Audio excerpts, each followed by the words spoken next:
So I'm really excited to introduce Dr. Bari as the keynote speaker for CSTEC 2021. He is one of my instructors and a mentor, because when you speak about educational landscape of Pakistan, it is impossible to mention his name. He is the Dean of School of LUMS, School of Education. He is a researcher with more than 20 years of research experience. When you talk about his education, he has got education from Oxford, Yale, and McGill.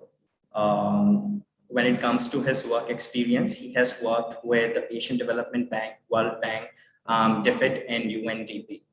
Currently, besides being the Dean of LUMS School of Education, he's also the Senior Research Fellow at the Institute of Development and Economics Alternatives, also known as IDEAS. So Dr. Bari, thank you so much for joining us today. So we have our audience ready for your keynote session. Thank you, sir. Thank you, Humayun. That's very kind of you. Jawab, when you lived this long, then you tend to accumulate a longer CV as well. So, first of all, a very, very big thank you to CIDA School, CIDA System for inviting me. It's such a pleasure and honor to be here. I was looking at the program that the conference has put together that you're going to have access to and go through this session. There's just an amazing array of different sessions. I wish I could attend some of them. I'll ask Humayun if I can have Zoom access, but that's for later. And it's, they're talking about leadership, talking about classroom management, teaching and learning, all aspects of it and so on. And that's not what I'm going to do here. I'm going to do something very simple. I'm going to spend whatever time we have, which is the next 12 minutes, actually appreciating teachers, talking about all teachers and appreciating them, and talking about my teachers also, and what changed the world for me, and what changes the world for so many other children and people every day as teachers do what they do, the magic that they do. So when I look back on all the teachers, a few stand out. And so without any order in them, I guess it's chronological in the way I encountered them. These are the teachers that left a mark on me. They had an impact. And I really remember them with a lot of fondness, gratitude. And those memories are still very vivid in my head. Not many of them, and they came from all sorts of subjects. So the 7th grade Urdu teacher, the physics and maths teacher that I had in my O-levels, the 3 philosophy tutors that I had at Oxford in my undergrad days, and a couple of economics professors when I was doing my graduate work, my PhD, and my supervisor for my PhD. All of them amazing individuals, a real galaxy of stars. And when I think about them, I find that there are certain commonalities. I'm sure I'm not picking all of them, but the ones that I remember very clearly in terms of the commonalities were, number one, they all had a very deep understanding of and appreciation for the subject that they were teaching. They had the ability to link that subject, Urdu, philosophy, physics, maths, economics, to the life that I was living, to the world that I was inhabiting. And that made it come alive for me as well. They had the ability to make the subject come alive as well, not just through connection to the world, but as a subject itself as well. And physics in O-levels was like magic. It was astounding to see, to think about Newton and his laws and so on. though at that time Newton didn't have a dupatta, but that's a separate issue. I don't know if many people follow the newspaper about Newton and dupatta, but anyway, that's a separate issue. They had a very high level of empathy for the students. All of them.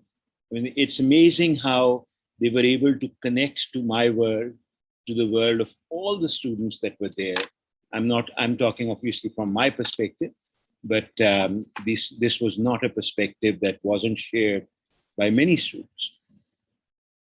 Had an amazing sense of humor, all of them. That was clear in class and out of class as well.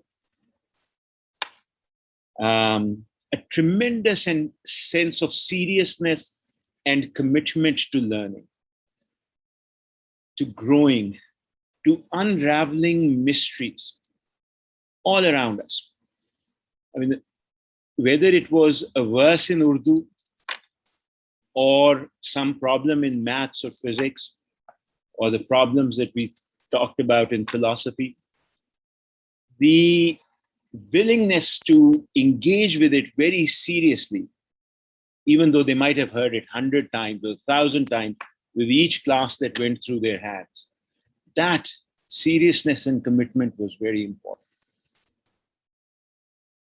And a tremendous curiosity, all of them. Curiosity that made the subject alive, but also that connected with us. Curiosity about us, about our world, and the questions that got triggered in us. It was such a privilege and honor to be taught by these people. And that is the sense of wonder that I sometimes bring forward when I'm thinking about teaching and so on. So here's a commitment I make to my students. So I'm shifting now from I teach as to how I look at teaching. And with all sense of obviously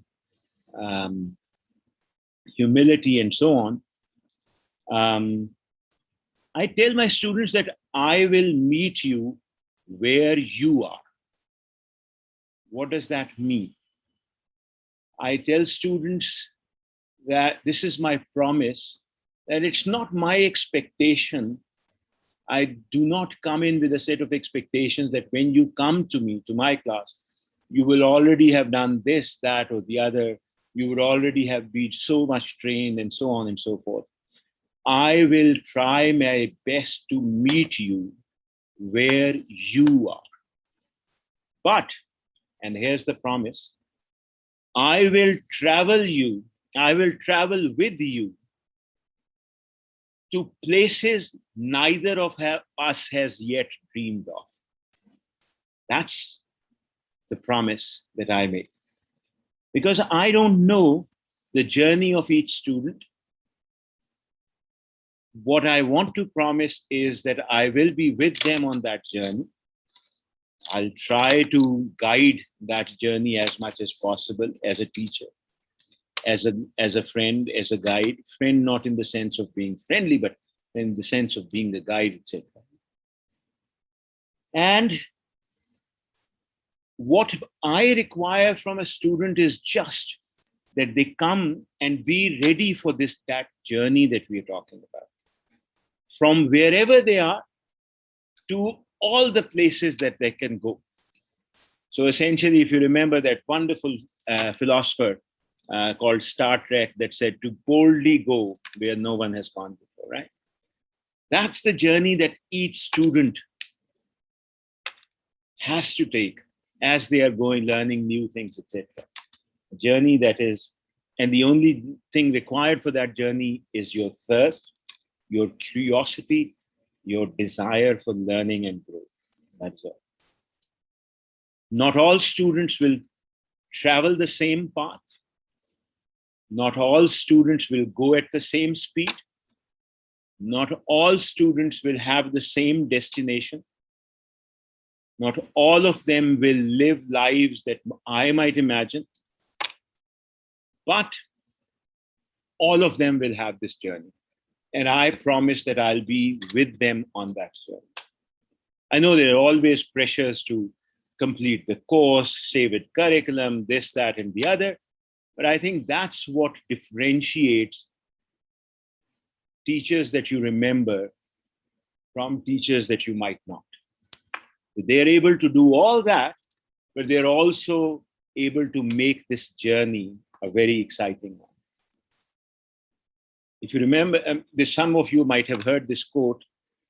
It says, I don't know who it's attributed to, the multiple attributions.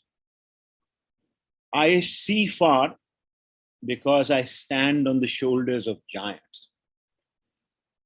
And what I'm saying is that my teachers that I mentioned, that I talked about, were giants. They were giants that allowed me to see whatever I can see. And I want each teacher to be the giant on whose shoulders their students can stand and they see far. That's the promise that we need to make to the students. Let me just say that it's not an easy promise, right? There's no, I want to make sure that a lot of people feel or say or sometimes accept that there are natural teachers and natural extroverts and natural this and natural that. I don't think that is the case. I think a lot of this is learned behavior. We can learn. All of us have the potential to grow, to reflect, to think. The question is, do we have the motivation? Do we want to do it? And then, of course, there are issues of technique, etc., and other things that how to do it. You're going to cover a lot of technique and motivation issues in the next 2-3 days. And of course, those who teach, they look at it every day, they go through it every day. But that basic commitment that I'm talking about, which comes through those attributes that I talked of the teachers that I remember, that is somehow, that has to come from within you. If that is not there, then there is a problem. You might still be a very, very competent person in physics or maths, but you will not be able to make that subject come alive for your students. You will not be able to engage them at a level where you really can be transformational. And for me, education is not much if it is not transformational. If it doesn't build you up to have that ability to transform yourself in a reflective manner. I'll end, I only have 1 minute to go. I'll end by I'm very fond of this quote from T.S. Eliot. It's part of his 4 quartets. It says, let me just read it and then I'll go through it. It says, we shall not cease from exploration as humans. We shall not cease from exploration. And the end of all our exploring will be to arrive where we started and know the place for the first time. And learning is that, it's where it keeps coming back, it keeps deepening. But every time you come back to the place, you know it for the first time, you know it more, you know it better, you know it deeper. That's what a lot of learning is. And what you have to, as teachers, do is to trigger that process, is to curate that process, is to deepen that process and develop it in individuals that can then take it on their own and take it forward. And then they, obviously, in their next generation, will pass it on to others. I once again thank CIDA College for the opportunity, the honor, the pleasure. And I hope you have a lovely 2-3 days of learning, of exchange of ideas, of growth. And Humayun, if I can have access to some of the sessions, would love to attend some. Thank you so very much for listening to me.